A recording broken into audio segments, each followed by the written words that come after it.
You can hear me all right? Yeah, man. Beautiful. Righto. Here we are. My mother asked me to ask you if you'd like to join us for dinner. Why? I was hoping you'd know.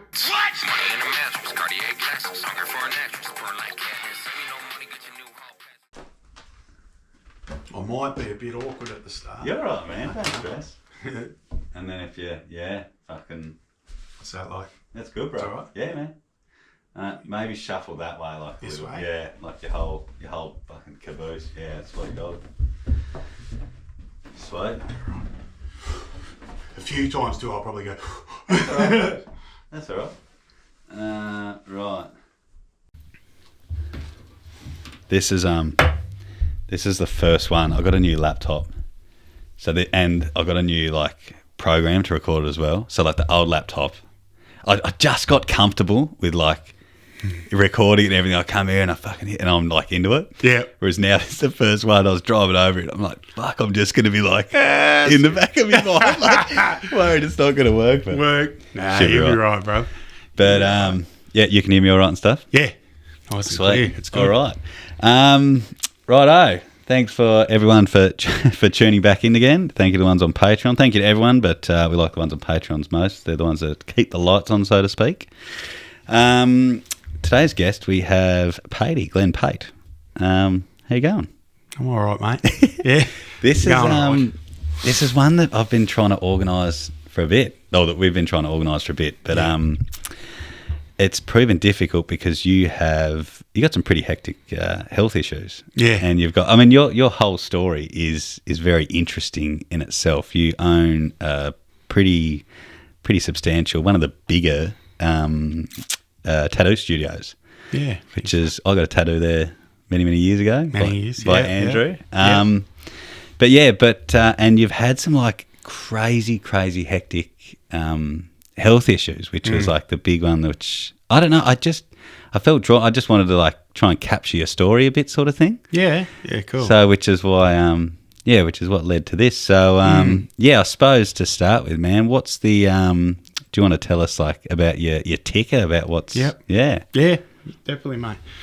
Yeah. So, I was born with a bad ticker. It was called Ebstein's anomaly. That was in Geelong of 1985. From when I was born, I was then taken to the Royal Melbourne Children's. Yep. Because at that stage, they didn't really know what was going on, because most babies with severe Ebstein's anomaly, you sort of would die at birth, so they didn't really have their, what would you say, know much about it. Yeah, didn't have the finger on the pulse. Yeah, that's it. Yeah, on the pulse. So, after a couple of days, they realised what was going on and said that, I'm probably going to die, pretty quick. And my mum's a very strong Catholic as well. Yeah. Is she? Yeah, she's Irish from Ireland. Interesting. Yeah, Irish Catholic. Come out she was about 12 years old to Australia. Wow. Yeah. So her first thing was, she was pretty crook at the Geelong hospital. And When she was pregnant with you? yeah, when she just delivered. Yep. And all that, she had emergency cesarean. Yep.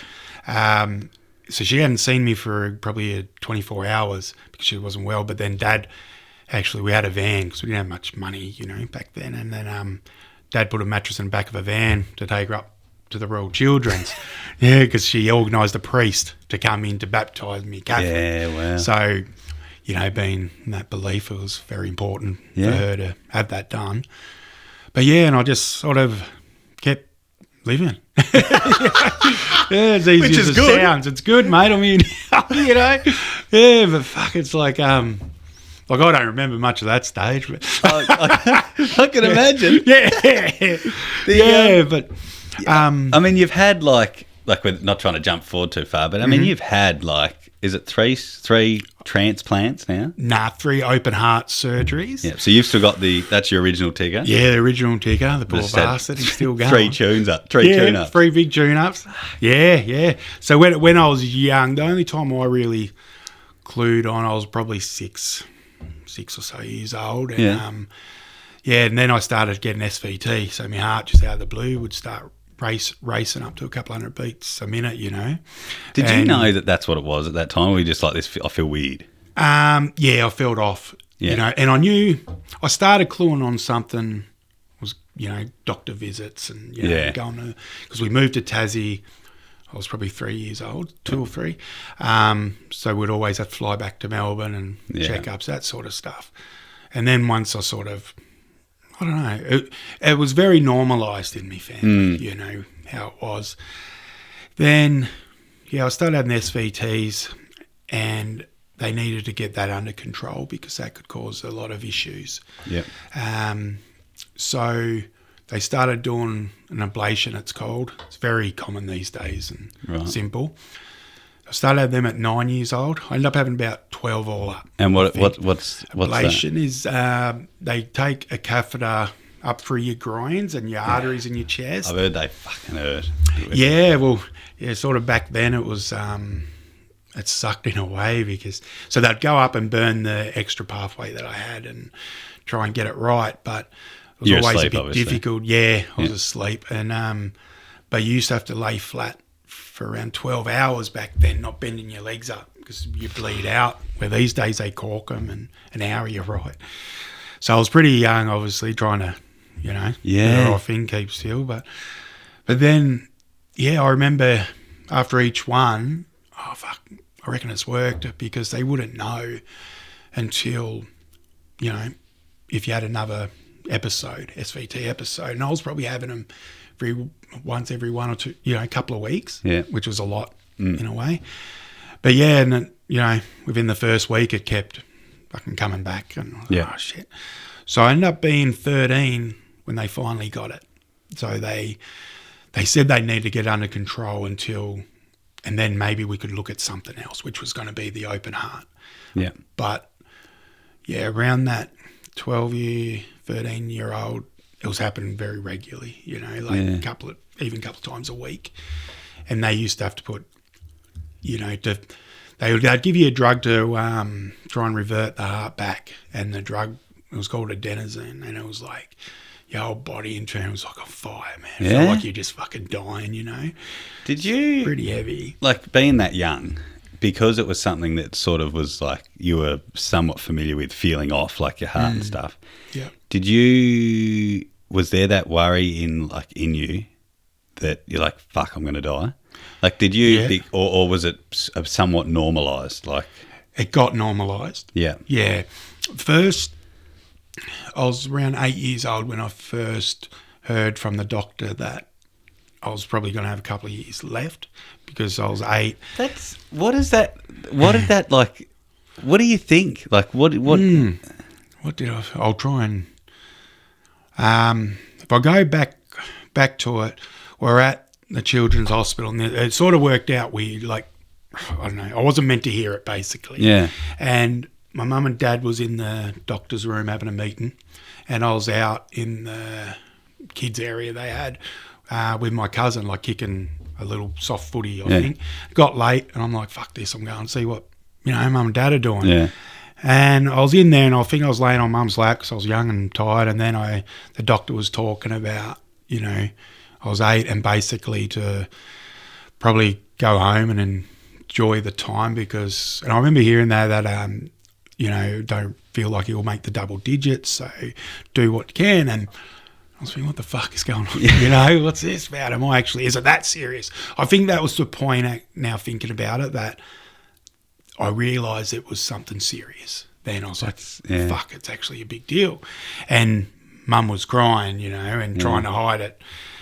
Then, got in the van and went to drive back to Geelong because we'd stay with family in Geelong. And I just remember laying on, I think mum's lap, and she was upset, trying to pretend she wasn't. And I remember just thinking, I have to have a big surgery or I'm going to die.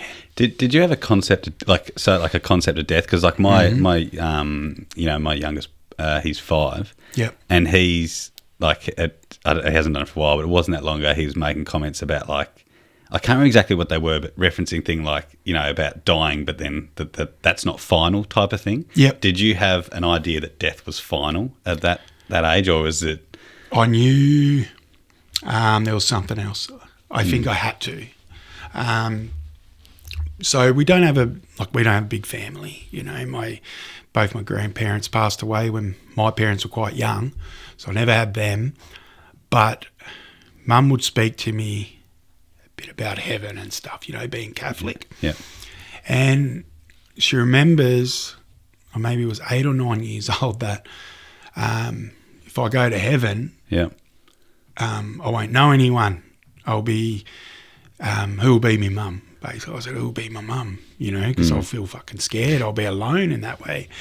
And Mum had said, you know, Nan will be there. She passed away when I was about 3 or 4 months before I was born. Okay. So, yeah, Mum had said she'll be there and she'll have you until I get there, you know, to heaven. So that gave me a little bit of a peace of mind, I guess. But I think then the full reality of that's it, you know, I'm gone forever.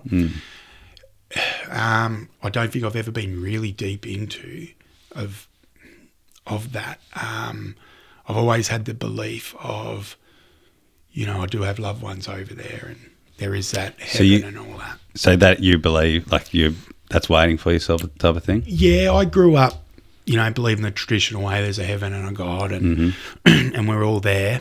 You know, I guess, well, I've never known this except for other people who've sort of said that's probably not quite right. But death to me has always been comfortable, let's say. Yeah. Because I've had to, I guess, become... I mean, you've been walking beside it for so long. Yeah, that's what it is, I think, you know. Yeah. I've had to get used to that, my own mortality, and get comfortable with it, because it would have been pretty hard, I think, if it scared me, you know.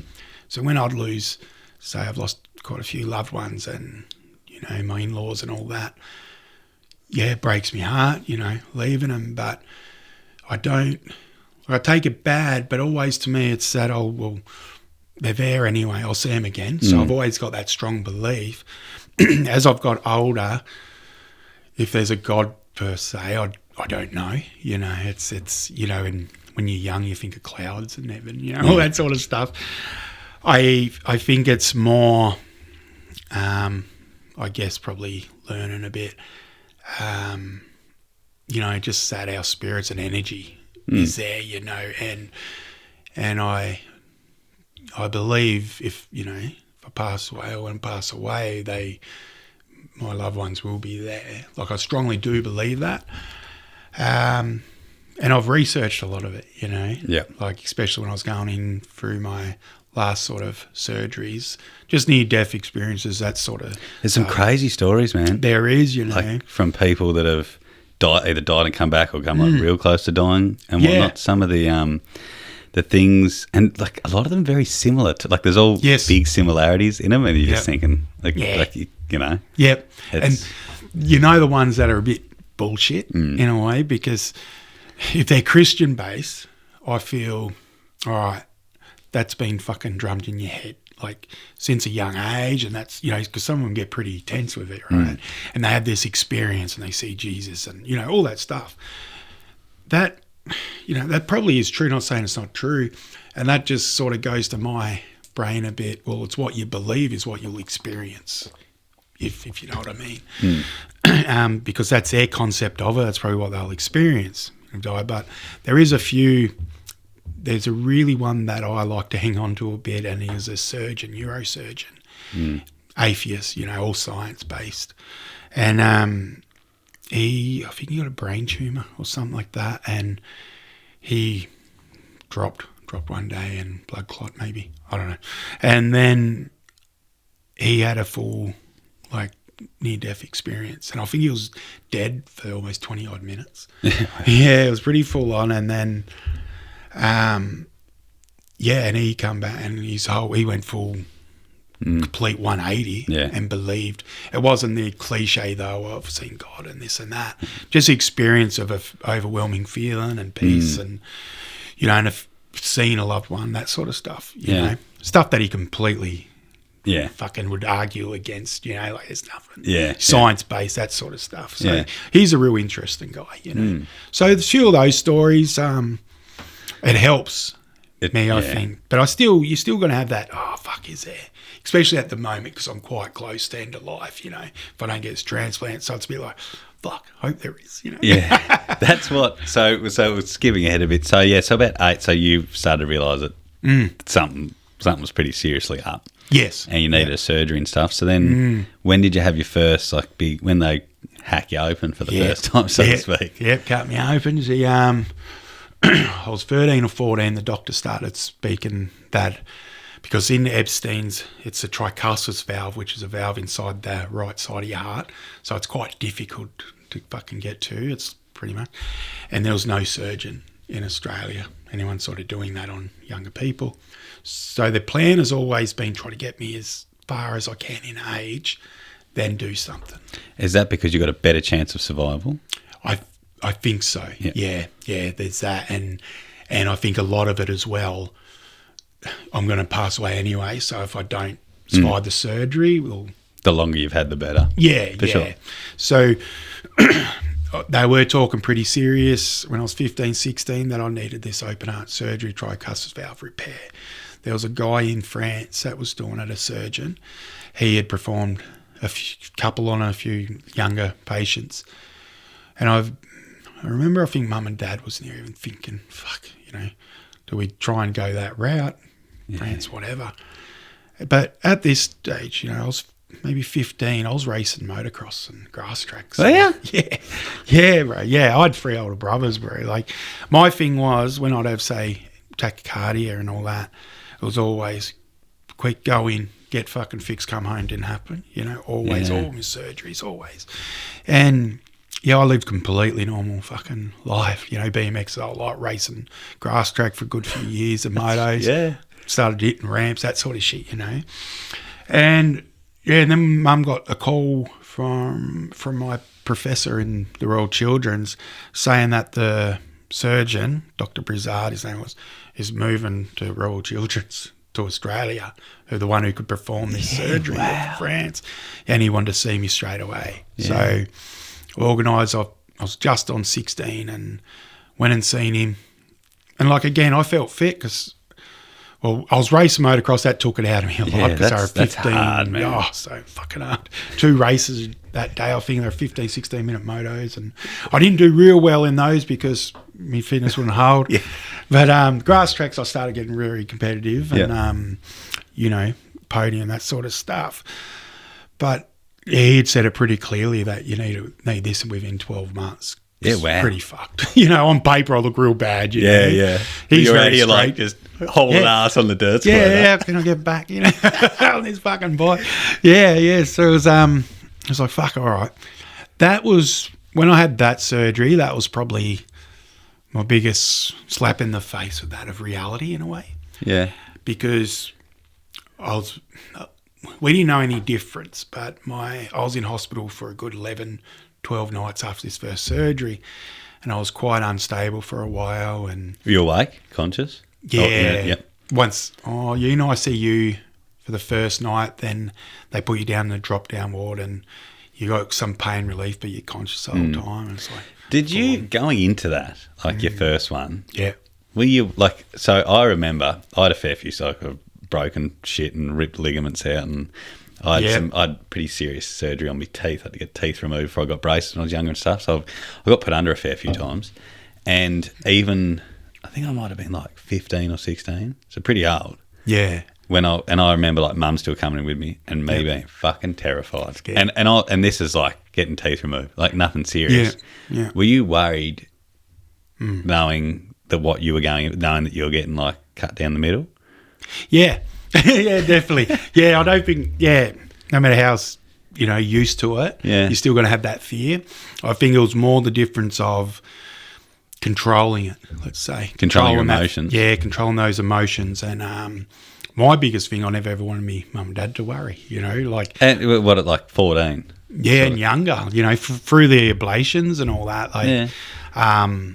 Because you'd be out for that. I'll just walk it off. Yeah, I'll walk it off, mate. You'll be right. I'm good. I think it caused a lot of fucking issues now I'm older. It was always, I'm all right. But, Mum would walk in with those ones when I was younger. When I was So I was just 17 when I had the first fucking major one. And and what they give me? They gave me a bit of pre-med. I think it was like 3 Valiums to sort of rest you. That's a bit, especially at that age. Yeah. Like, oh, here we go. But before all that, man, I was getting, say, when I was having tachycardia, giving me this drug called midazolam from the age of 10 all the way up, which is like pretty heavy fucking duty stuff. It? Yeah. And that's just in the vein, you know. I was having come downs those age, I didn't know. Come down. So there's that much drug that's you're like coming down off it. Liquid benzo, like fucking 5 mils getting it up with that. Yeah. They actually give it to people on death row. Midazolam to make them forget, because it sort of forgets, but you're with it or whatever.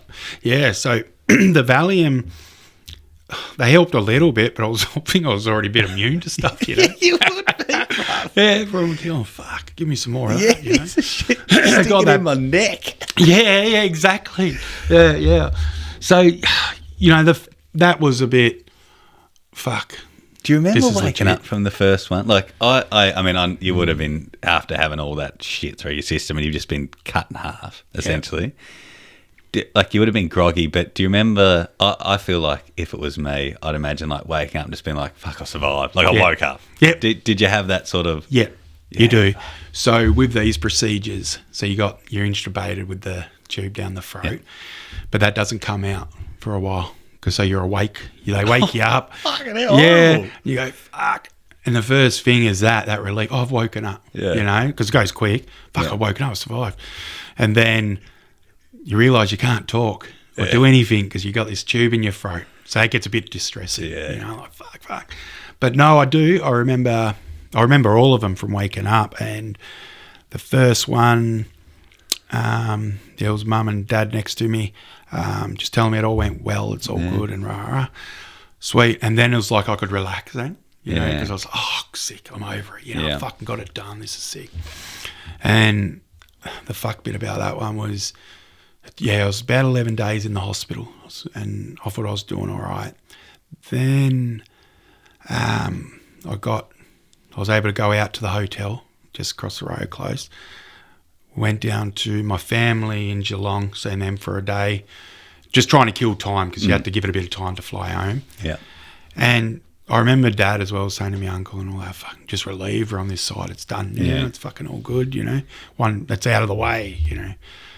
Then I was flying home on the Wednesday, went to the hospital on Tuesday to get the clearance to come home, done the echo and check all that. And fucking knew there wasn't something right. And then the surgeon has come up looking like, fuck, what's going on here? And then they called me in. My specialist called me in, as you normally would, but my surgeon and all that was there. And it said that the stitch had come undone and hasn't worked. On your ticker? Yeah, in the valve inside. So they had to try and repair it by stitching it so it closes properly.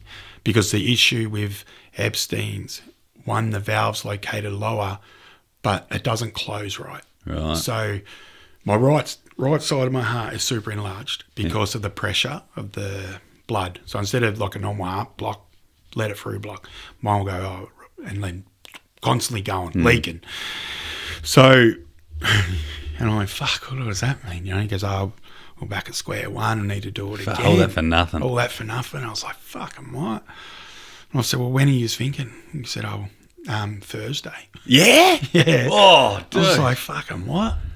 You know, and Mum and Dad were there and said, we'll give you an hour to think on it and go from there and let us know. But we've opened it up for Thursday. I'm like, fuck, man.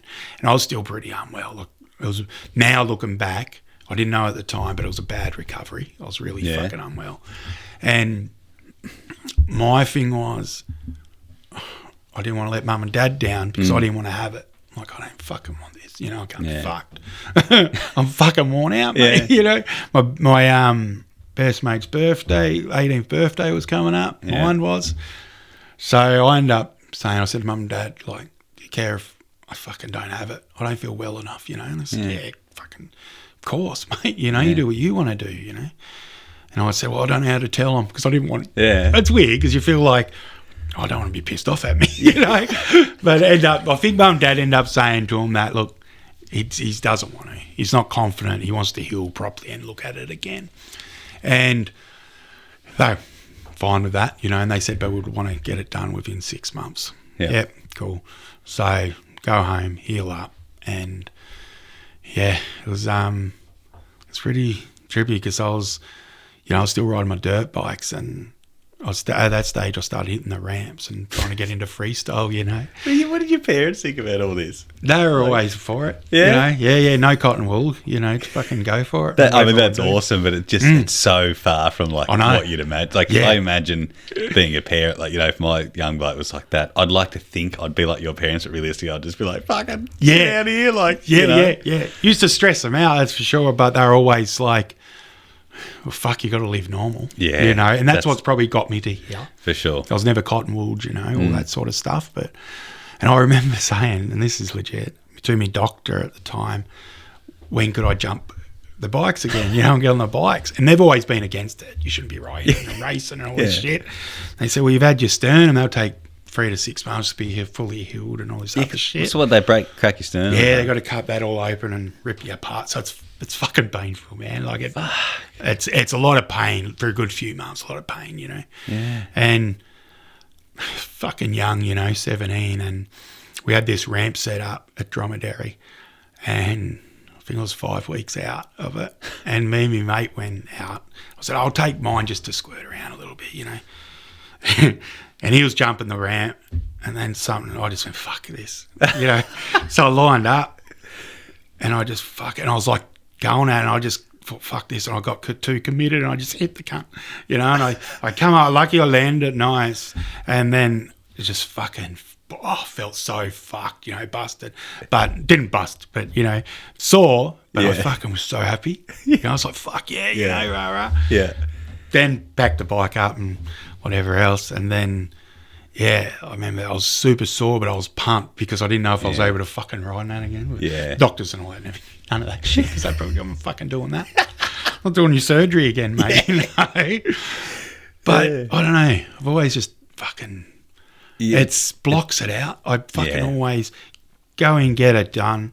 Once done, get home, get on with life. It's always been like that, and I think that's what's helped me in life for sure. And always having that fucking death anytime, It's a great, there's the whole, live life like there's no tomorrow, and you don't know when you're going to drop dead, and every day can be your last, when, that obviously applies to you more than most. Like, well and truly. Yeah. Like, it's definitely a testament. I mean, you're doing exactly what they say, live every day like your last, Try. You were, so that was the first one. Yep. And then you had at like 18, and then you had another open heart surgery? Yeah, so before that surgery, though, I turned 18, and 3 or 4 weeks later, I got super unwell. I was terribly fucking hungover, and I'm spewing up and all sort of stuff. Yeah. And I got delusional, all that sort of shit. Temperatures, and Dad's trying to get me to the doctor. So this would have been end of February, trying to get me to the doctor, and I'm like, nah, I'll be all right, just leave me. Gave me that day. The next day I was fucked out of it. Took me to the doctors. My doctor called the ambo and said, he needs to go straight in the hospital. Yeah, well. I was like, fuck, all right. They done bloods and whatever else. Hard to get veins because I was dehydrated. And they said, I'm just badly dehydrated. Pump some bags, you'll be home for tea. But that ended up turning into a fucking nightmare. As say that was at 2 o'clock. By around 6, 7, they're saying call the family because he's fucking... What? Thought that was it? Yeah. I got a blood infection, which was called Staphylococcus aureus, something like that. Yeah. Sounds like a fucking something you see in the sky. Yeah, isn't that right? Aureus, mate.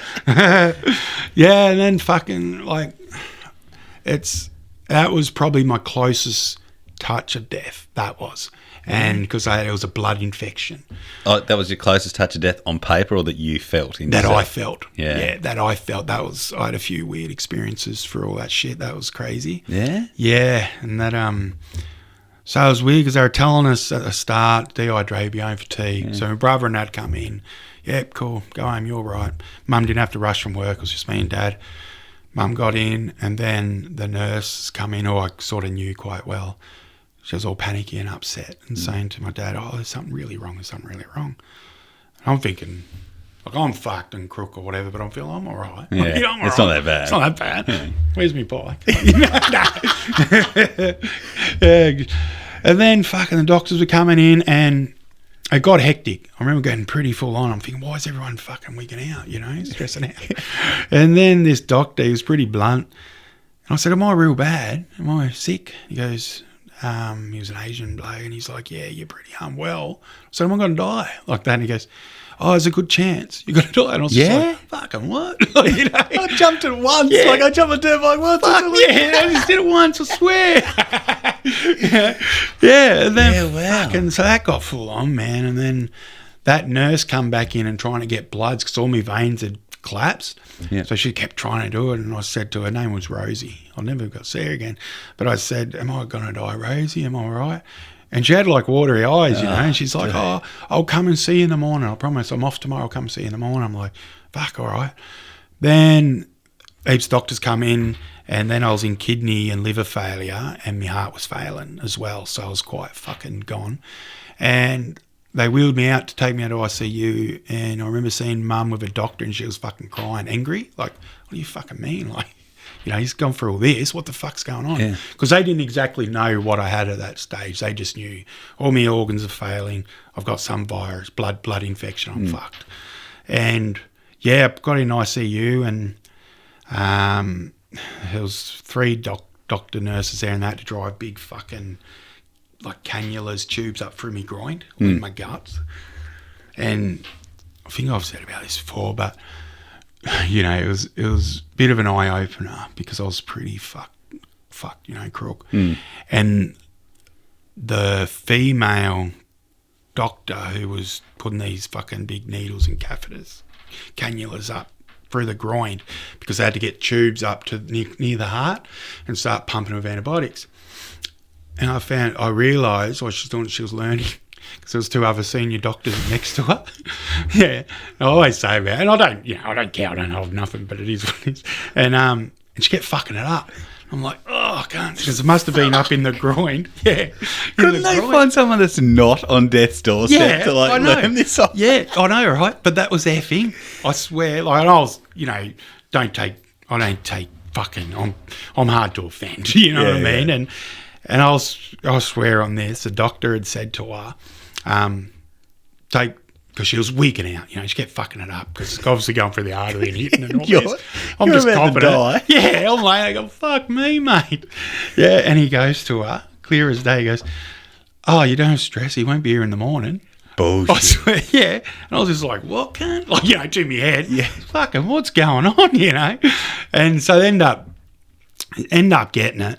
And they had a little chuckle, you know, it's not like they were evil people or mean, but, you know, it was a bit like, fuck, that's reality, you know. Yeah. Don't have to stress, because he won't be here in the morning, you know. I feel like it's so... Yeah, it's pretty evil, isn't it, actually? Dude, like, if I was in there and someone said that, like, about my kids, I'd just be like, shut your whore mouth. Yeah, like, fuck yeah. Yeah, and that was the other thing, too. I was isolated in a room with them, and they were all gowned up, like masks, because... didn't know what I had, you know, blood infection. Yeah, and fucking got that done. And then that night, the family all come in, waiting in the ICU room. Mum and Dad was always there, and brothers coming in and out. But I was in and out of it. Yeah. I definitely didn't feel like I was dying. It was weird, man. It was like was everyone panicking? I couldn't understand why everyone was panicking. I'm all right. And then, yeah, I had a bit of an experience that night. And I keep the story, like, it's always vivid now when I think of it, you know. Yeah?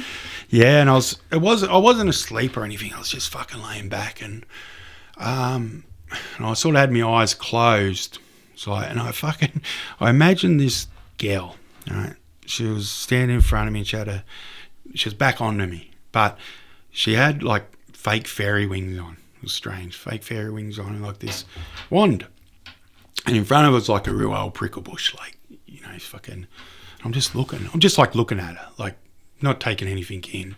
And then she's turned literally around to her right, and she's looked at me, and she said, oh, come on. And she started going down to my left, down that way. And I'm just looking, and I didn't move. And she stopped and turned around, and she's like, oh, it's okay. And just kept going, and that was it. And I fucking wake and You reckon if you had a follower, that would have been it? I do, mate. Yeah, I do now because I didn't say anything about that for a few weeks because it didn't feel abnormal. Yeah. It didn't feel like, but I knew it wasn't a dream because I was like awake. Like it was strange, and I ended up saying to Mum 3 or 4 weeks later because they ended up flying me to Melbourne. I was fucking pretty fucked. After about a week or two at the Royal, they flew me to Melbourne, and I said to Mum when I started getting more well that about it. Oh fuck, I just don't know what that was about.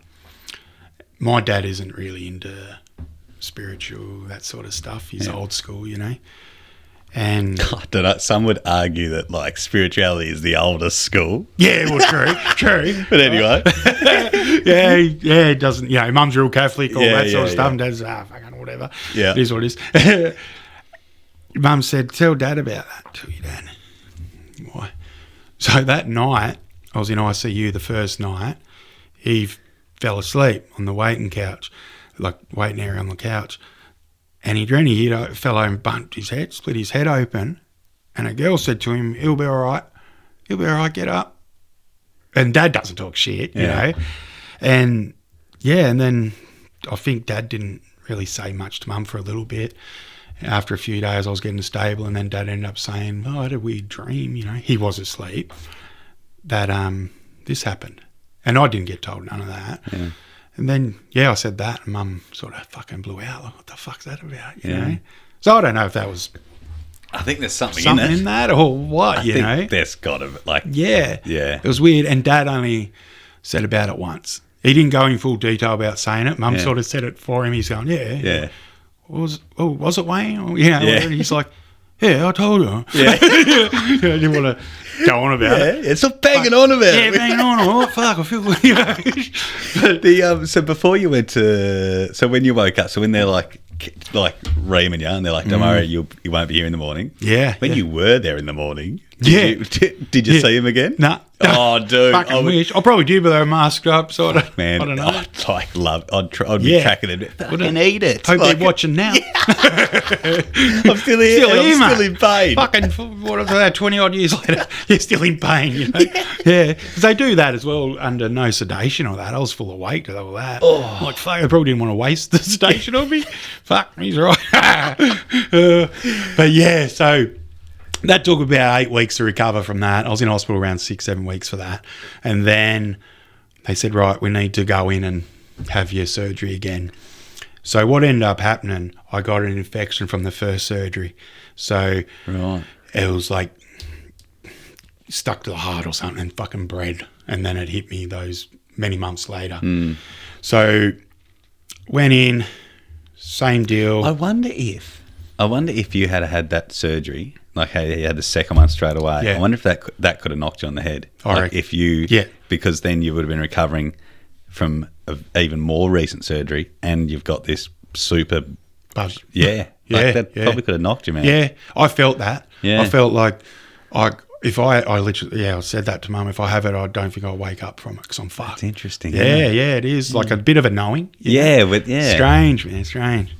But so you so you had to go back and have it again. Yeah, I had to have it again. So I was 18, and you know, people who sort of know me know I love a drink, you know, and it's like fuck, man. I think back and I'm like fuck. Remember Wild West and all that? We're always there. You know, Wild West was a nightclub in town in the mall in the mall in CBD. It was it was wild. It was all kind, you know, it's pretty rough, right? Yeah, very rough. And finish at 8:30 a.m., you know. Yeah. Starting to have to get out. And I was flying out on the Sunday, went out on the Saturday night with my now wife and just pissing on. Went back home. Actually, we'd go to the Granada, get breakfast, drink. Dad picked us up from there. I'm fucking rotten, you know. Got to fly out for open heart surgery on fucking 2:30, I think, on the Sunday. And went home for a couple of hours, tried to sleep. Then, I fucking, you know, she's my wife now, her girlfriend at the time, Kat. She went home.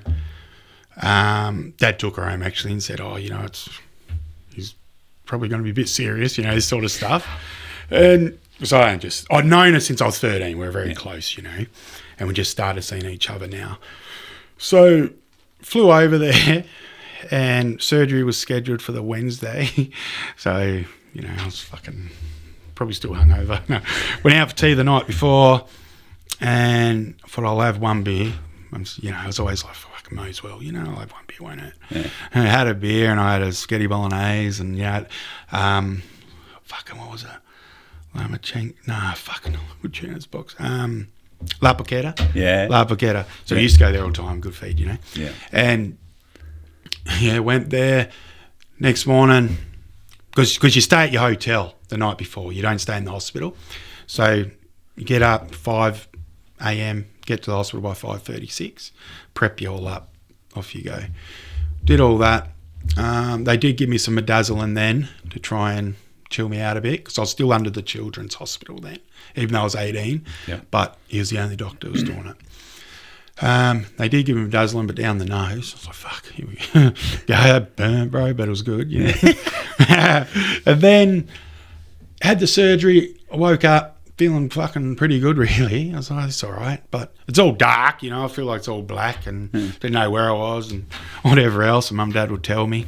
And they're like, if you want, I can bring that girl over, fly over. I said, I'll be home soon. Well, once tube and all that. Yeah. I was thinking in my head, I'll be home soon.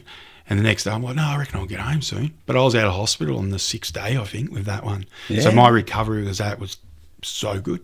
Yeah. You know, now I know, like, oh, that first one was obviously tainted. Yeah, very. And Kat did end up flying over. I got out of the hospital, and the next day she actually flew over and spent maybe 5 or 6 days over there, then flew back home. Yeah. So then our relationship become more. Sorry, I get brain block sometimes. Well, we're still together, so more official, let's say. Yeah. But that was a good relief, man, because got the checkup and they said, yeah, they've got it as good as they hoped they could.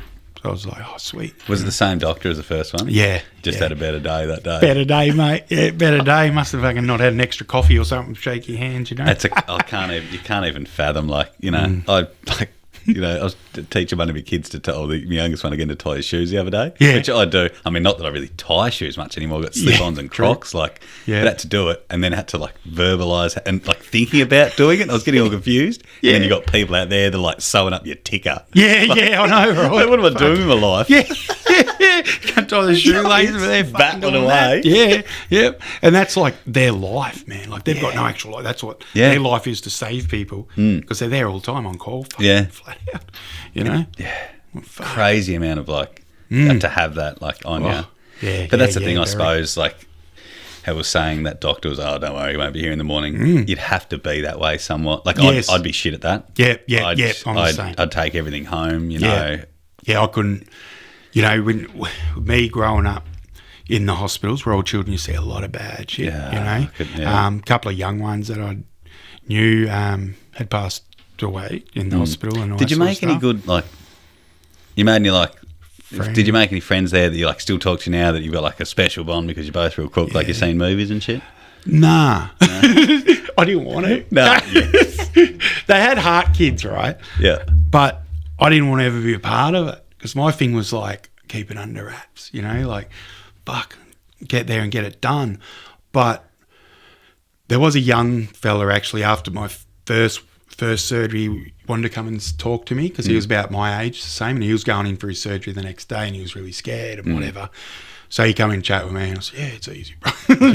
Trying to give a bit of a boost. Yeah. But I always felt really fucking sorry for all the other kids and all that. It's probably a good thing too. Like, you hear about, I was only talking to my sister who's a nurse about it last week, and we were saying about how you hear stories like, say, people with cancer diagnosis, and they go, you've got 6 months to live. Yeah. And a lot of them, 6 months to the day, like, that's the thing, oh, I've got 6 months. Like, they accept that. Yeah. You know, sort of thing. So I suppose if you're distancing yourself, this isn't for me, I'm not that bad, I'll get this done, and then it's life as normal. Like, man, that would have done wonders. Like, that's true. Yeah. You know, rather than, oh, well, it's succumbing to it. I don't need to be a part of Heart Kids. This isn't, you know. Yeah. This isn't me. Yeah. You know, I don't want to be like that.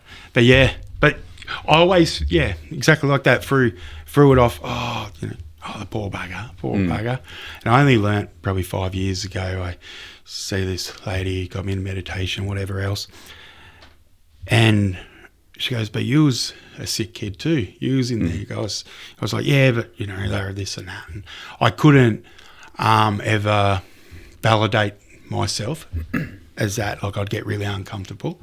I'd never want to be victimised and shit like that, you know. So what I had to learn to have emotionals, like emotion connected to that, was seeing me as that second person. That's how I sort of worked with it. Because then you said, why you've gone through doing all that if that was your kid? Or say if it's not you, but you're watching that kid, whatever. And I went, oh, fuck. You know, it was a bit, got a bit real then. Yeah. You know, I was like, fuck, it was a bit hard. Is that bloke, no idea if he's alive now, if he made it or anything, or? Nah. Sorry. When I went over for my second one, he just had his second one. So his must have went to shit too. Yeah. Man, old mate must have a bad day. Yeah. Like, shocking day. Yeah, what are you doing, bruv? He was probably practicing on us. Yeah. Pretended that he'd already done it. Yeah. Come over from France, fucking send him over here to practice. His own resume. Well, it's hard. I don't know. I suppose, like, I think about that, and to me that like blows me out, because I think if that was me, I'd be like, you know, I'd want to know what he's like and all that, but I suppose it's just because it's different. You know, there's probably shit that I do that people think, nothing like obviously what you've gone through, but it's just because it's so. I don't know anyone else that's gone through this stuff. You know. Yeah, I have thought of him a few times. Do you remember his name? No. Like, yeah, right. I would have at the time, but fucking probably not. But I have always wondered if he does all right, because he's around my age and all that. But I'm not sure exactly what he had done.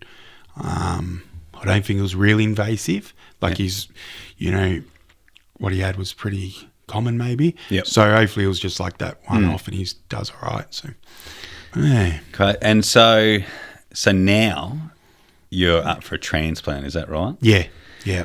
Which is mental. Yeah. Like that's...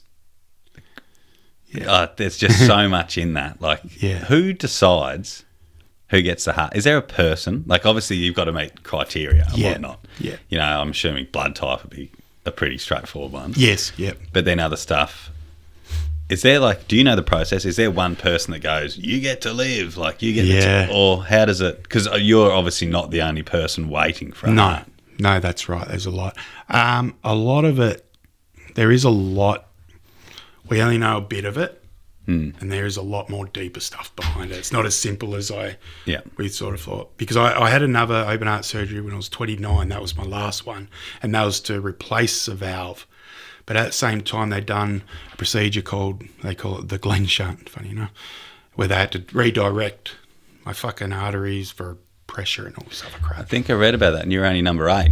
Yes, that's right. Yeah, when you perform this. So, the doctor that had done it on you had only done 7 in the world. Yeah, something like that, and you were number 8. Yeah, and he was Tasmanian as well, which was funny. He grew up Tassie. Yeah, and I think that's been a little bit difficult. And so not many congenital, hearts get to an age and get to transplant, would normally pass away before that, because they like you to get to a good age because,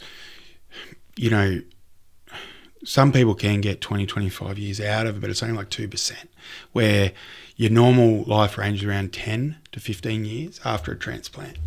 So they like to try and just give little intervenes to try and keep you going as long as they can.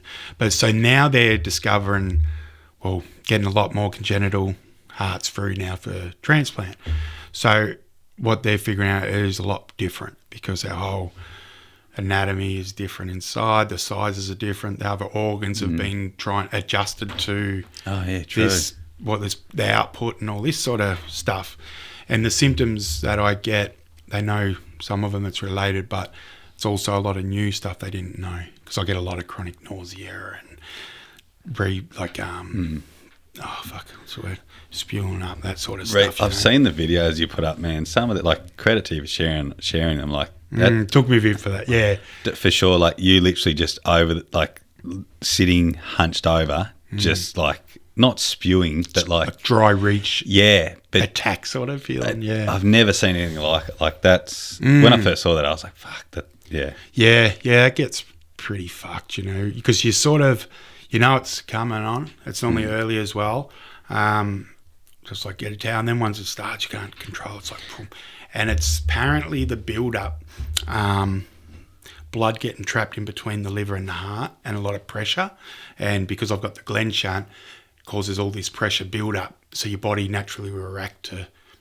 It's got to get rid of it. Yeah, do something. And so that's been a bit of a new one for him as well, a bit, which I didn't sort of, because most people who transplant, they've probably developed a heart issue in adulthood or something like that, even major heart attack or a virus, something like that, and they'll do it. So with transplant, so I had to go over there. It was for 5 straight days, and from 9 o'clock to maybe 4 or 5 o'clock, you have multiple tests each day. That's even down to like bone density and fucking all this stuff, which is good, because then they won't just give it to anyone. They've got to make sure it's, because it's they're giving you a gift of life, right? Like it's the biggest gift you fucking get. So you got to go through a lot, like even down your mental state. It can be heaps stuff. Have you got like good support around you? If you don't have all that, it's got to go against you. But at the time I was doing my workup, I was still working and all that, and I'm like, fuck, it's a bit early, and got over there, and the main doctor, so it's a team at the Alfred. There's probably about 5 doctors, main doctor, and there's 3 surgeons, and a field of heart failure nurses, and that's all they deal with is heart transplant people. And she said, look, I think you'll be activated, you'll get approval and all that. You've sort of done well for all the shit that I had to. And then I said, well, how long do you normally wait, She's like, I average around 120 days. I was like, oh, fuck, I'm still all right. So I'm still working and all that. So then you leave from there. That was maybe July. Then the whole team then has to go over it all the fucking results, the whole lot. Then they decide whether you go on the list or not, if you're going to be able to get the heart or not. So they can turn around and go, yeah, look, you're not really going to meet the criteria. Yeah. So they did call me in start of September and said, look, you've been approved for it. For the list, we'll call you again with these other doctors to do all that. Yeah, right. And then it was like 2 days later, they called me and had to go through it all. Was I still happy to have it done, all this sort of stuff? And they activated me like right there and then. I was like, that was September 12th of 2023. So I was like, fuck. So what, like 3? It was 2.5 years ago.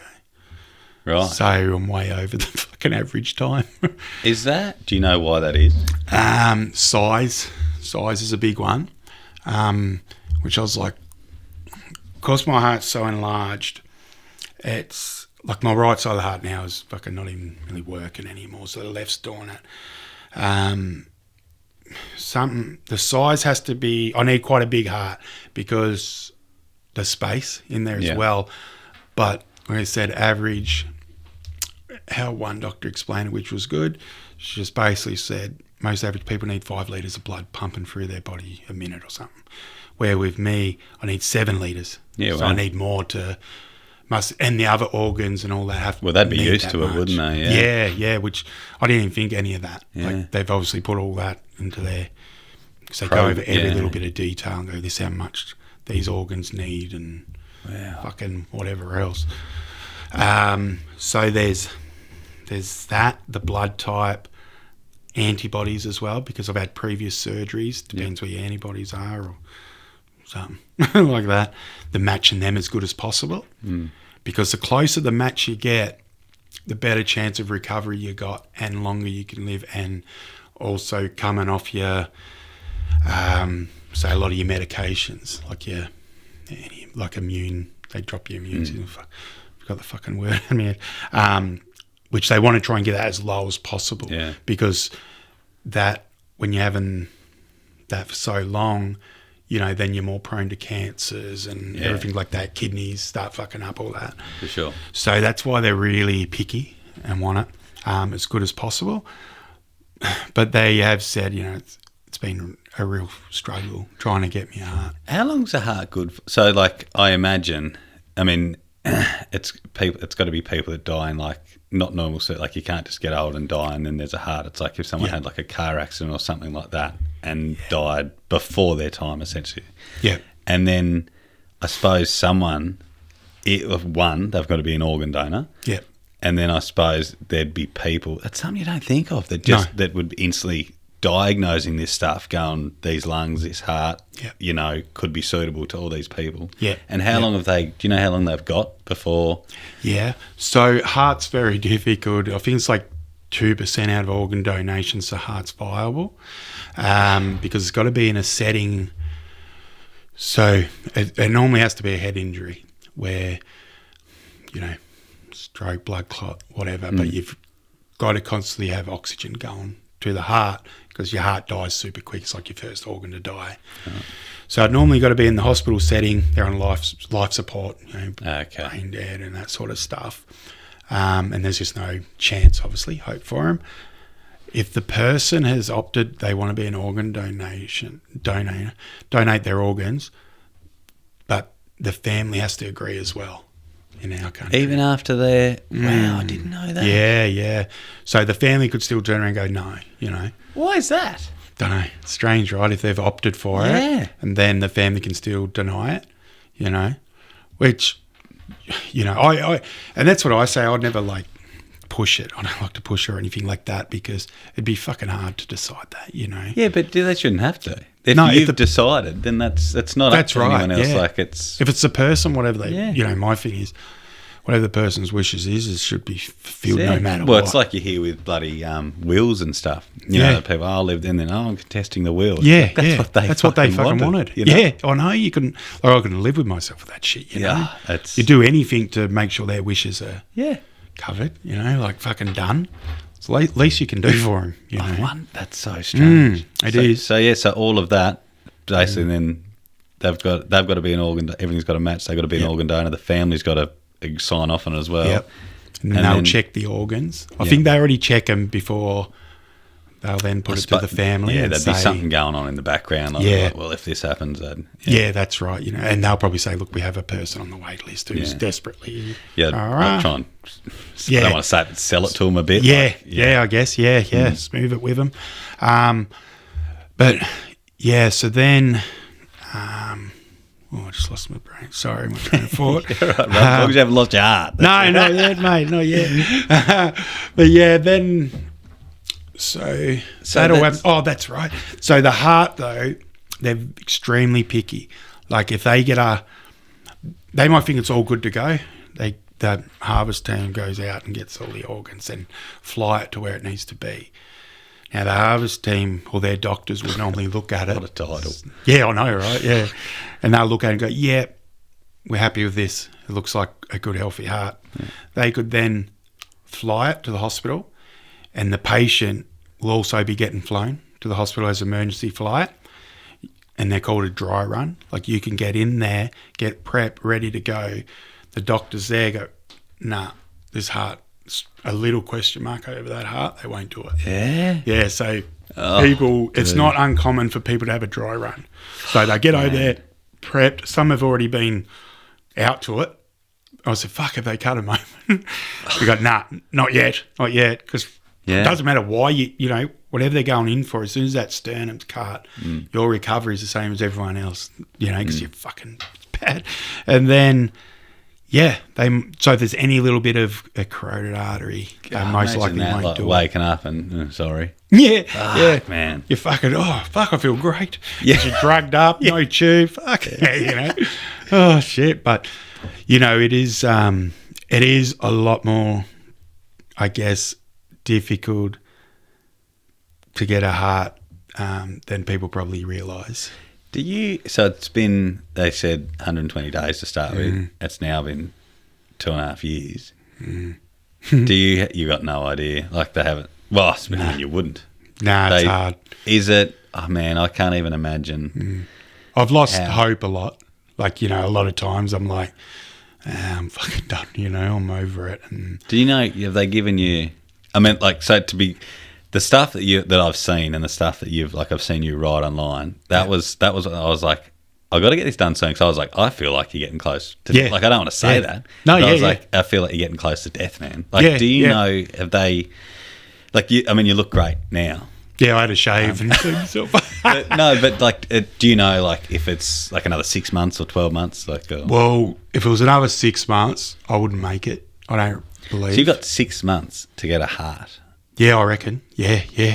They the last time I went over there, so they already wanted to start me on Ordine down here, my specialist down here, which is the liquid morphine.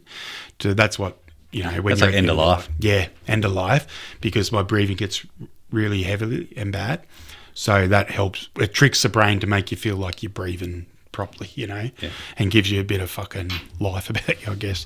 But it's also used for end of life, so you don't suffer.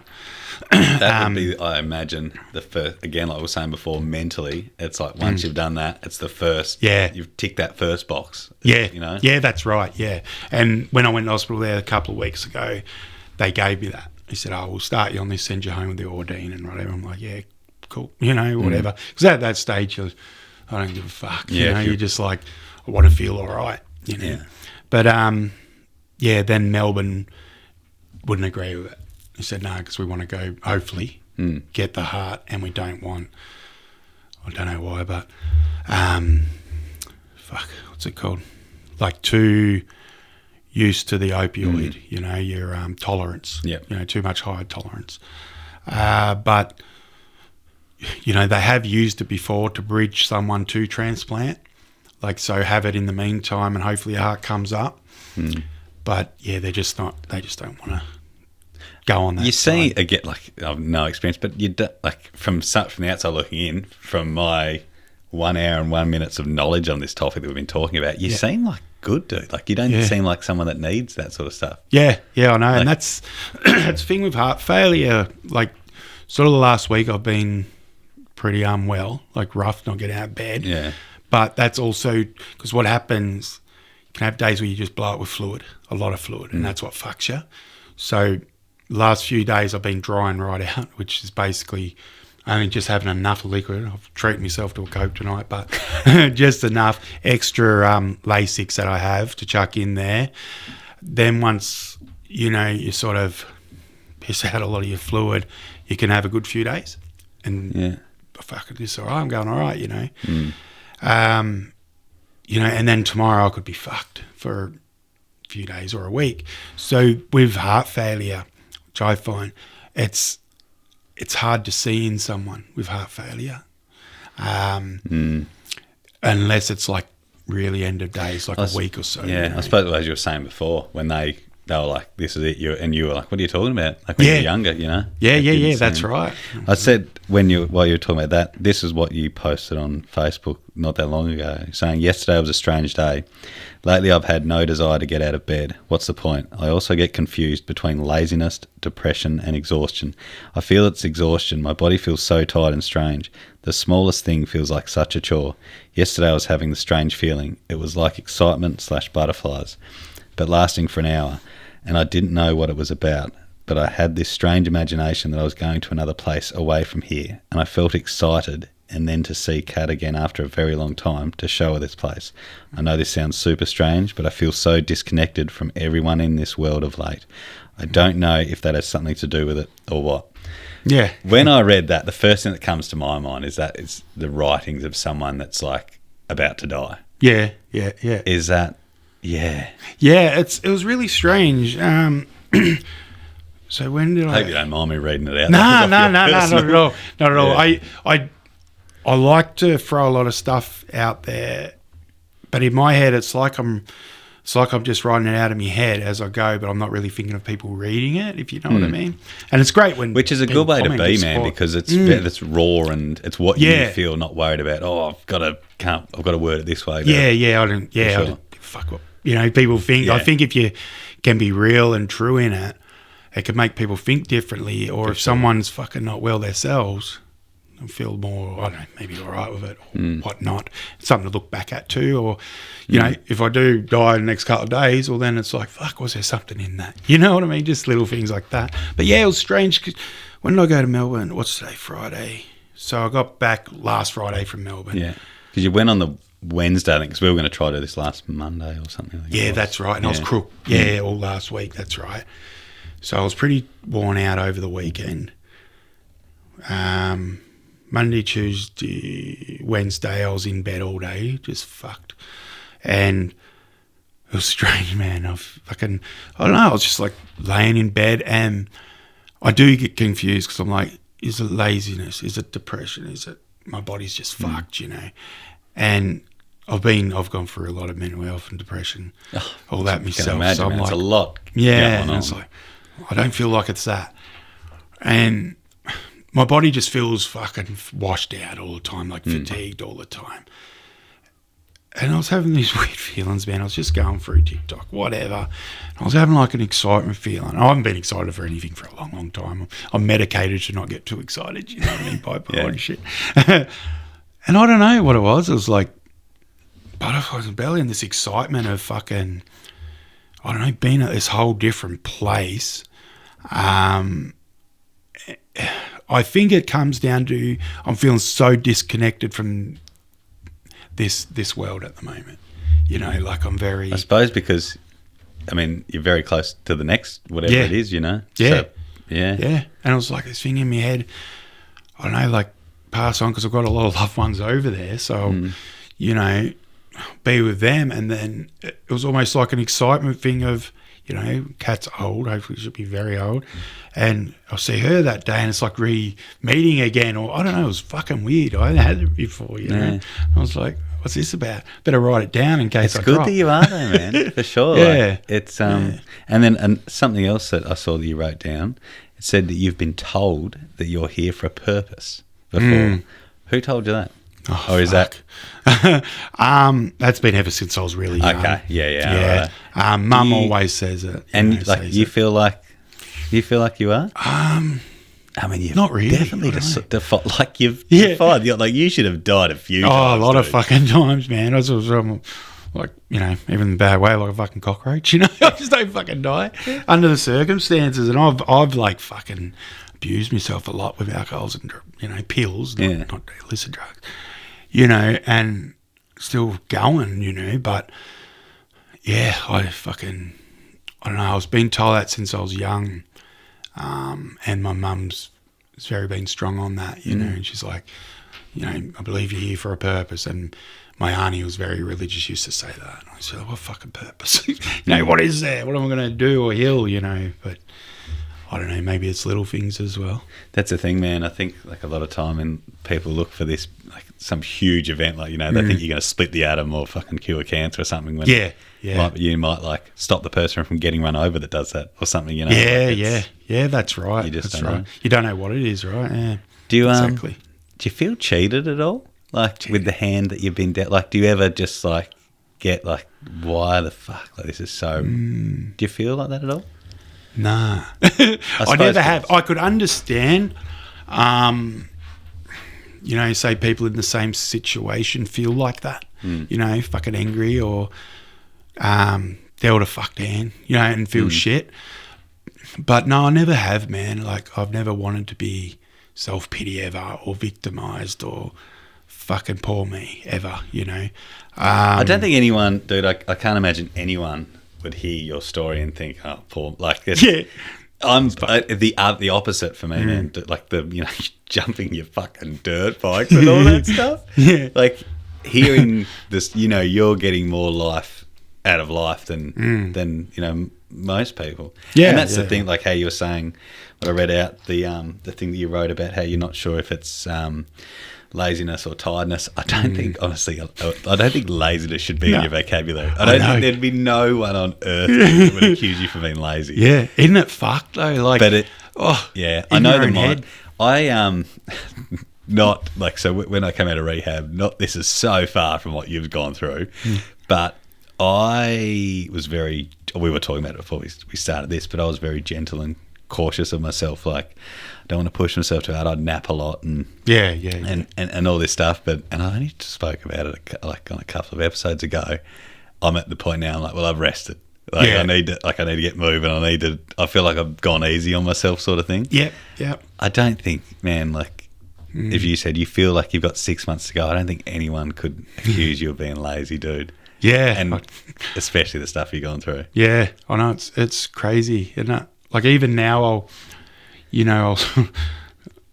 something so simple, and I go, I don't know why I'm so fucked. It's like my brain you can't. do. Yeah. Like, your body's dying. But maybe that's a thing, man. Maybe that is a large part of the reason why you keep going is because you refuse to, like. Yeah. Your brain just is like, no, it's not. Yeah, good. that's right. Yeah. And I've always joked to even to the team or whatever. I'm like, because if you keep admitting yourself to the hospital, they can sort of try and speed it up. Okay. And I said, I hope you ain't waiting on that because I'll be near fucking dead by the time I go. I said, my fucking brain will keep going.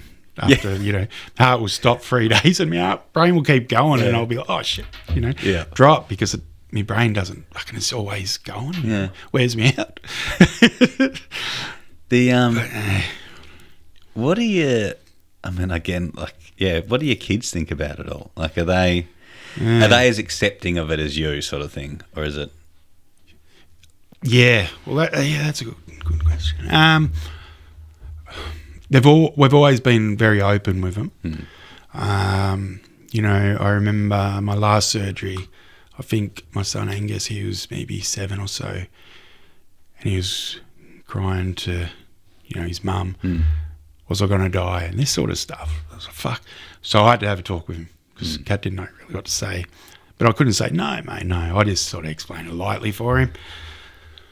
But, we're a pretty open family. We just get along with life normally. But I can see they quietly suffer with it. My daughter, she'll go to work, but then, her boyfriend lives at home as well. She won't go far or anything like that, especially when I'm not well. And if I start, say, dry reaching, she was like somehow ready with a towel without saying anything. Or it's like that she's quietly there waiting, or if I need anything without making a deal with her. Then my son, he's gone through a bit of shit this last 18 odd months, and a lot of that is due to this, I think, and playing up a bit, whatnot. Not that they ever say it to me. And then my youngest son, like, at first he didn't want to ever go. He didn't want to go to school. He hardly went to school in 2024, because he was so worried that he was going to be at school and I get a call and we left, So he's like, fuck. But to me, I know they don't show it in a way to me. They're worried because, I don't know, I guess they're sort of a bit like me in a way. They wouldn't want me to worry if they're worrying. Well, it's just the same. I mean, it was, you said that you were doing the same for your parents. My parents, when it was the same. Yeah. Sort of just roll it on. Yeah. But they're very tough kids, They're tough, have to be. Real kids, they know the reality of life, But, it's just, I don't know. I guess it's been a bit of a differently sort of life. It's, when I have thought about stuff, and thought back, like, I've had a great life. My life's been really fucking good, I've got, loving mum and dad, loving brothers and my wife, my kids, like, fucking, I've got it all right. But then, I sort of, if I do look at it, I'm like, it's been a difficult life, I think, like, it's fucking, hasn't been big breaks in between of being well, it's always been something, then another thing, hospitalised, and, and when those things have come, it's always been close to death, so you need to have this to give you a little bit more time. Because, like they say, I've always been terminal since I was fucking born, basically. So everything they do is just give me a little bit of life extension, you know. Same as a transplant. I think, you know, a lot of people, I think they think it's a cure. You have that and you're good, you're ready to go, you know. But that's not the case. You can have a lot of issues, and a lot of medications you got to have for the rest of your life. Can't miss them because it can fuck you right up, you know. And your average life expectancy is 10 to 15 years after a heart. And very rarely would they do 2 transplants in Australia, you know. But, you know, some people are very lucky and they get 20, 25, 30 years. But I think I've found with them they haven't been congenital. So because being congenital, I've had previous surgeries and all that will all come to play. Like I'll have to have 2 surgeons because I'm very high risk because I've been opened up a few times, all the scarring and bleeding out and that sort of stuff. So how long's the surgery? Like if they say, for example, you get the call and they, how long does it take? It can take anywhere from 8 hours to probably 14 hours for dance. Yeah, it's pretty big. It must be, so every time that you've gone under, there's the whole, so this could be it? Yeah. Is that hard to prepare yourself for? Like, it is. Like, do you say goodbye? Are you one of those ones you're like, I'm not saying goodbye, I'll see you when I wake up? Or do you say goodbye or you don't go either way? Or? I definitely say goodbye in my own way. That's for sure. Yeah. I try to stay pretty focused, or I don't get emotional or anything like that because it goes back on my kids and I don't want to fucking worry or anyone to worry. Like my last surgery, I had my children, and we had to go up to the Royal Melbourne Hospital, me, my wife, Kat, and my mum and dad, my 3 brothers. But my mother-in-law was there to have my children, my daughter and 2 boys. And I said goodnight to them the night before, you know. And I wanted to sneak out. They fucking woke up as I was leaving, you know. I was like, fuck. Because you got to get your head right, you know. It's like, fuck. So I went and gave them a cuddle and kiss and love yous, and I'll see you soon. But in my view, it's like, oh, I'll see you soon. It's like, well, either here or there, you know. It'd be hard. Like, I feel if it was me, I'd want the last thing, you know, to be something memorable. But at the same time, you don't want it to be obviously memorable because you don't want to plant that seed in them going, fuck, has he said goodbye because this is it? Like, it's a it's true, isn't it? Yeah. Funny line to sort of try and balance on type of thing. Yeah, it is. You know, I've had, you know, my cousin and my in-laws both passed away of cancer. You know, my cousin was 27 when she passed away, and my father-in-law and mother-in-law was 50, father-in-law 54, I think, so they were all pretty young. And obviously they were told, you're terminal, nothing you can do, you're going to die. So I think that was a little bit different because everyone just already knew and they could do special things. You know, like my mother-in-law, that Christmas was more special based around her, you know, because it's going to be her last one, and special gifts. So it is a bit fucking hard in a way because one part of you want to be able to do that, you know. But doing that's acknowledging that it's... Yeah, acknowledging that's probably going to be a possibility. So, but then if, say, I do die, I don't think I've then missed that opportunity.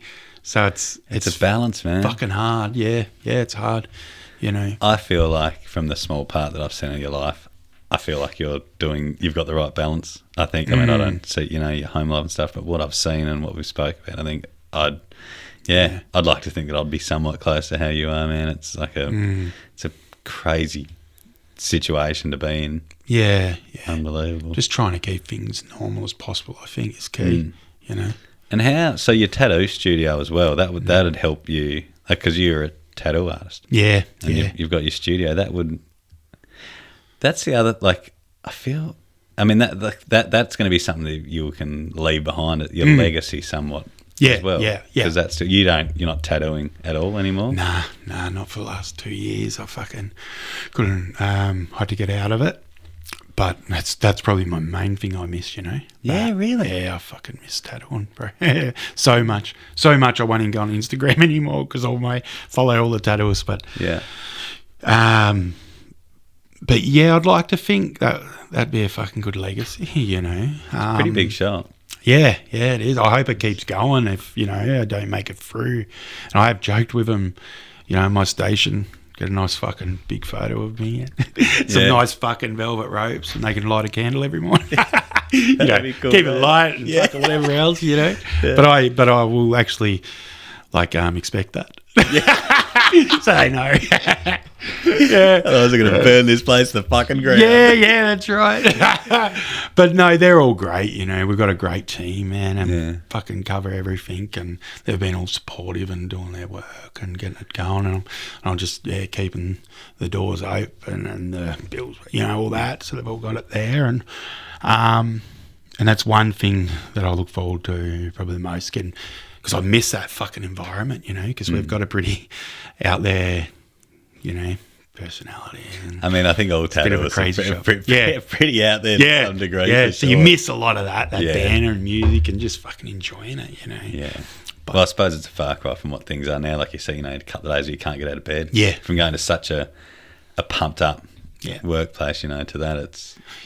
lost my purpose, Yeah. and I always say everyone should have a purpose, and that was my purpose that got me out of bed to keep going in life, and I like to think it's been pretty successful, because as probably many years ago, you walked into the shop and it was very intimidating and basically get what they wanted to fucking give you and shut up, and my dream was if I ever got the opportunity to have a shop and all that sort of stuff, I wanted to be fucking change that narrative of it and people feel welcome and home and joke around and get what they fucking want, not what they're told to get, feel comfortable to tell you, no, I don't want that, I want like this, because I've been to them, man, like that, because they are my experiences.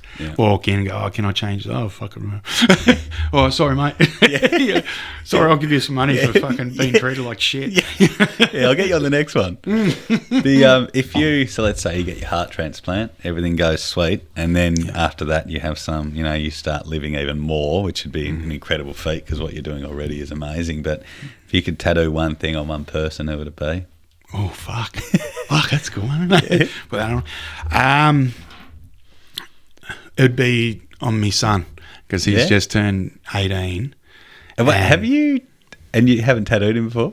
No. Is that because he doesn't want tattooing? Surely you're not the sort of person that's like, you're not legal or nothing. Nah, he's always wanted to tattoo, and especially me to do it. Yeah. And I did have a machine. I ended up doing a little swallow on him just that he had printed out. I'm like, I don't want to do that, man, fucking do something cool. But it was more of me doing it for him. Yeah. And he wants some nice script across here, something meaningful. And that's one that I really hope I have some miracle, have a couple of good days and I can do it. Yeah. Because it's a big, meaningful one, So for him to have and wear, but it's sort of, not that he puts pressure on it and, he's a cool boy like that, cool kid. Like, of course he wants it and loves it. And again, it's that whole, like, you're pushing it because then it's making it like, hurry up because you're going to die. Like, yeah, that's right. And the script too, I'm like, fuck, I'm a realism artist. Like, the lines, mate, I'm tattooed for a while.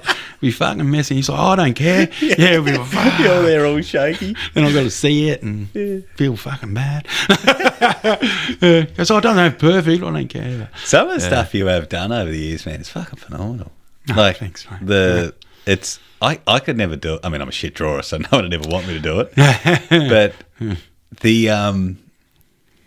like to have the confidence, just like to do that sort of stuff, and you pull it off too. Like, it'd be like, were you always an arty sort of kid? Not really. No, not really. I always loved drawing, you know. But privately, I was always fucking night owl, you know. So I'd be up all night, just sort of drawing and scribbling around, and then sort of throw them in the bin. So I wasn't really known as a artist, let's say, good drawer or anything like that. I was mediocre.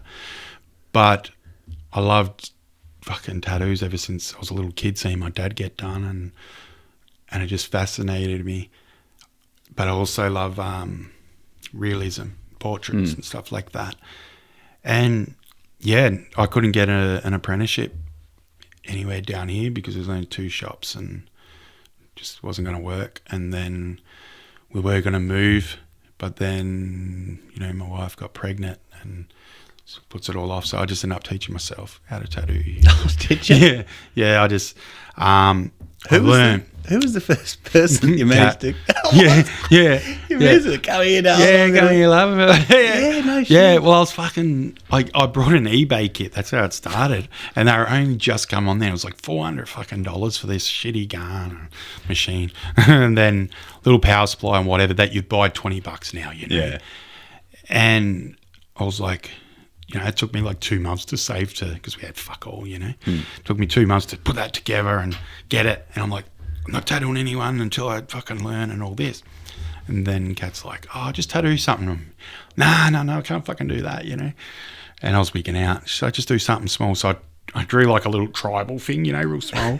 Then I set it all up because I've always been tattooed by a really good professional artist and always taken in what they were doing. So I set it all up properly. I was there. Set my machine. I'm fucking throw it like, and it wasn't moving. I'm like, what the fuck is what's going on? Freaking out. It's because I had the needle fucking still too far out of the tube. Like, so, you know, when the machine obviously isn't running, you want your needle at least flush. But I was already hanging it out. Yeah. So then when it would go, it'd fucking hang out here, you know. I was like, I went, oh, fuck, hang on. I adjusted it and it was right. Yeah. So I did it pink as well, so it was like easy to cover up. Yeah. But yeah, she still wears it to this day. I never expected it to turn out the way that it is. You know, I tattooing it for you, and the success, I guess, with the studio. Like all I wanted was to, I guess, be some kind of reputable Tasmanian artist, or even Hobart, and maybe a studio that did all right, you know. Yeah. But from, you know, I don't ever like pump fucking tires or anything like that.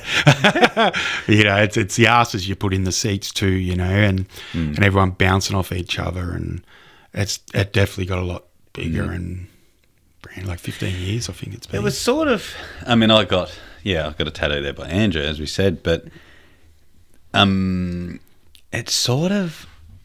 was the first sort of big known one that I knew of, sort of thing. Like there was all like your little, back in the day, you had your like your bikey tattoo that everyone knew about. Yeah. And that was sort of it. Yeah. And then it was, I remember my mate Jesse, he got like a big, I can't remember what it was now, on his back. Yeah. And he was like, oh, come along here. And it was the first sort of like, you definitely were like on the forefront of that sort of big thing sort of thing. Yeah. Now there's a few of them around, but it's I like to hope that and think that it did change a bit of that narrative. Well, you know, I just wanted people to come and fucking feel good, man. You know, and main thing as well is artists enjoying what they do. If you don't enjoy it, then don't fucking do it. You know, or you got to give that client all that attention, mate. Like they're paying your bills, like you know, and you got to respect that. Yeah. And you know, Andrew come in maybe 6 months after I opened, and no one down here was doing realism or anything like that. So me and Andrew would just be pumping out like fucking for free, you know, the late nights just for someone letting us do like some kind of realism. For years, like we fucking focused on that, you know, and it was like fucking definitely home away from home. It was fucking a good place to be, you know. And he does some phenomenal stuff now. Yeah, I still follow him on Facebook and Instagram and stuff. And both great. you've done, considering like from where, you know, where you've come from, sort of thing, what you've got, what you've built. Yeah, you know, it's phenomenal. I was in you know, when we had first baby, we were in a fucking little housing unit, you know. Yeah. And we didn't have money, you know, and then that started happening, and I was like, oh fuck, we'll probably make a bit of a living with this, you know. Yeah. Because I was, you know, it's like once you have your child, it's like, oh fuck, it's not about me. I got to switch on. I've got to actually fucking provide something. Yeah. Yeah. So, and then, but like it feels like it's gone fast, you know, like business, as most people know, it's like, what is 15 odd years or fucking, Wow. feels like few, bro. Like, it's crazy. Never ever, I'd ever fucking think I'd go to 10, you know, 5. Like, it's always as it comes, Yeah. you know. I think a lot of things, maybe that's the way business have always been, but like I always thought the same. Like I've had my digger stuff going for 8 years or something now. Yeah. And at the start, I mean, when I first started, I was like, I had this fictional thing that was in my head, like it's going to be hard, and then I'll get to a point, and everything's going to be, and you never get there, because then, like, well, in my case, you know, I might buy something else, or you put someone on, and you're never ever at this spot where you sit back and you go, you know what, made it. Yeah. Yeah, because doesn't you do cool stuff, and you think, oh, I pat myself on the back, but there's you're always worried about, like, you know, the people that have the amount of money I think that you need to have, to be able to just go fuck it, you know, would be huge, crazy, right? Yeah. I worked with a bloke I've worked with a couple of people now that have won the lotto. Oh fuck! At one of the councils I worked at, one of the blokes, he won. It was just over $1 million by himself. Oh, good on him. Yeah. And the other mechanics, it was when I was on the tools, he said, oh, that fella over there, he won over $1 million. What the fuck's he doing? And then, you know, like a few months went by. I'd not been there not long. A few months went by, and I got talking to him and stuff, and I was like, I heard that you won the lotto, man. He's like, yeah. I was like, why are you here? And he's like, paid my house off. He bought himself a wicked boat. Yeah. Bought himself a new Land Cruiser, like a 100 series or something at the time. Yeah. And I think he paid his parents' house off or something like that, and went on like a fucking ripper holiday. Yeah. And that was it. Yeah. And then, but as he said, he was like, I'm sweet now. Like, Yes. I'm just working. All my money's mine. Yes. But, and that purpose too, right? Yeah. Like, got to do something. Yeah. Fucking go nuts. Yeah. And like you said too, the money's just pocket now, Yeah. and getting him out social and doing what I guess he likes it. Yeah. Because if you won that much, then you wouldn't go do something you don't like. No. You know? But that's the thing. But the pressure's gone. But people think, oh, if you get, well, I mean, I used to think, obviously inflation and shit changes, but like, I think a lot of people still imagine, oh, if I won $1 million, it'd change my life. I mean, yeah, it would change your life, but not to the point that you think it would. No. Not like I'll be, not these days. I'm going to Monaco, like, stuff like that. Yeah, that's right. Yeah, it dries up pretty quick. And yeah, no, I'm the same, man. I'm like, you could win that, but then what are you going to do? I honestly feel like you'd lose a bit of drive as well. You know, Heaps, man. I think if you don't have to do something, then you wouldn't. It'd be easy, wouldn't it, just to fucking stay in bed or something and have nothing. You wouldn't enjoy it. They do actually say that, don't they? A lot of people, when they've won big lotto and all that, they've gone into a lot of depression and fucking struggled a lot. They usually have 12 months of like solid party. Killing it, having it parties, and then it just dies, and they're like, even though they've still got heaps of money, but they've got no purpose in life or fucking anything. And they're like, fuck, you know.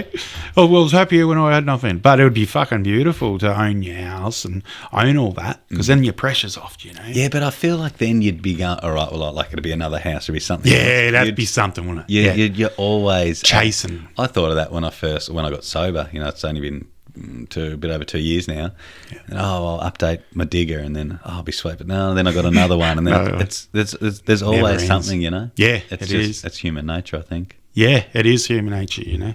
Yeah, you got to keep, what is it, chasing something that you don't know what it is. Don't know what's there, mate. Got to be for sure. Well, this has been brilliant, dude. Have you got anything else do you sort of think we've missed, or that you? No, it's been good, man. Yeah. No, I really hope. I appreciate you coming down, especially because I know how. Again, like, despite how, like, you look good, dude. Considering, I'd have that's what I said. Hopefully, I'm pretty good looking for a dying man. No, once I have a shave, you should see me fucking. Yeah, I can be a mess sometimes, bro. Oh, dude, we all can. But the only thing is, I don't have that excuse. Yeah, yeah. True, right, true. But I hope, dude, that in like 6 months' time, or whenever, you know, we can. Yeah, honestly, we can do this again and just be like, you know, how did that go? Yeah, you know, that'd be awesome. That'd be great, mate. But if not, like, as weird as it is to sort of bring it up, I hope that if it doesn't go that way, that I've hoped to capture some of your story, you know, that'd be that good, you'll be yeah, mate. happy with to sort of Yeah. the world to hear. So Yeah, you're a strong That's man, nice, dude. bro. It's phenomenal what you've been through. So Thanks, man. again, I appreciate you coming down. If anyone wants to see it's just Inkslave, isn't it? Yeah, Inkslave tattoos. Yeah. Yeah, is where Fancy. you'll find a lot of your stuff. And you've did I see you're putting a bit of stuff on TikTok? Yeah. I've actually. I'll put it in the I mainly use TikTok a lot now. Yeah. because I did see that. Actually, I think I remember reading something that you wrote. You're like, oh, I've been putting this stuff, and you're like, oh, no, you were like surprised it took off. I was thinking, well, it's pretty fucking. It's not normal. Yeah, Like, yeah. A lot true. of people, Yeah. like it's different Yeah. what you're going through. So it's people true. love that shit, Yeah, it started going all right. I got right into it there for a while, then I backed off a bit. But I enjoy that because you can make those little bit of videos and just be a bit more raw with stuff as well. Yeah. And I don't know, it takes you away sometimes from the real world, doesn't it? I'll put your bits and bobs in the show notes anyway. So Yeah, sick, bruv. Thanks for coming down, Patey. Thanks for inviting me, bro. It's been great. It's been real, brother. It's been real. Yeah.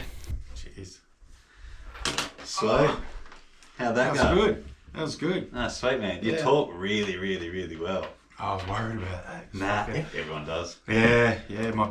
I get brainwave, but I'm going all right tonight.